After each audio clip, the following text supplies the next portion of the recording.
primeira vez que eu ouvi falar dessa escola Rema, foi uma época que eu estava desigrejada. Então uma cliente lá no salão disse: Zuleide, você está congregando? Eu estou não. Ela disse: pois você vai assistir uma aula do Rema. É uma escola, né, que ensina a palavra de Deus. Você gosta muito da palavra de Deus, Zuleide? Vai fazer essa escola. Eu digo: não tenho dinheiro. A gente sempre bota dificuldade. Mas aí ela insistiu muito e eu fui assistir a matéria, os fundamentos da fé. Quando eu assisti aquela matéria, eu disse: meu Deus, 19 anos na igreja, no momento estava desigrejada e eu achava que eu era crente.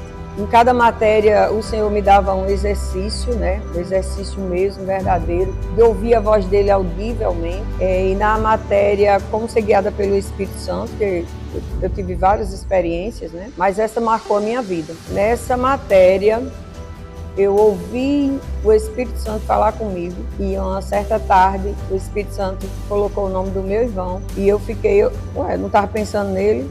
E nesse momento o Espírito Santo me convenceu a orar pelo meu irmão. E nessa época meu irmão estava com depressão, estava morando sozinho em um determinado sítio em que ele morava. Eu tive uma visão do local onde meu irmão estava e o Espírito Santo me mostrou que ali havia demônios. Havia uma nuvem negra, havia algo que eu vi naquela visão e o Espírito Santo me fez orar. Comecei a usar o rema de Deus. Naquele momento lá no meu quarto eu comecei a gritar contra aqueles demônios. Eu comecei a gritar mesmo: saiam daí, vocês não vão destruir a vida do meu irmão. Eu lembro que meu esposo entrou num momento lá no quarto e ele me viu muito nervosa, chorando. O que é que você está falando? Ele não estava entendendo. Meu esposo não era crente na época. Eu fui falar para ele que eu precisava ir lá no sítio. Eu queria um carro, eu queria ver meu irmão. Ele disse: não, o carro está na oficina, não tem como. Eu sei que eu consegui ligar lá para aquele local. O interessante é que quando ele atendeu, ele falou que ninguém fosse no sítio, porque estava tudo bem, estava tudo ótimo lá. Mas como Deus tem um propósito na vida de cada um que se matricula nessa escola, assim Deus tinha comigo.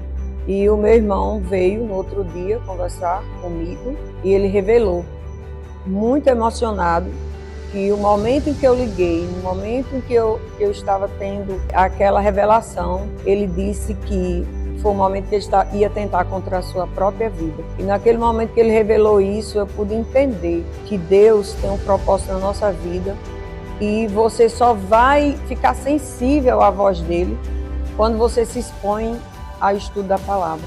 Além da unção de cada professor nessa escola, vocês não podem ficar de fora. Quem não fez o Rema, por favor, se matricule, porque coisas maravilhosas e sobrenaturais vai acontecer na sua vida, assim como aconteceu na minha vida. O Senhor livrou meu irmão da morte, porque ele falou comigo, eu estava sensível ao Espírito. Então é muito importante que a gente não seja só religioso, e você vai ver coisas sobrenaturais acontecer na sua vida. E eu quero dizer para você, venha para mudar a sua vida também. O Rema vai mudar a sua vida como mudou minha vida.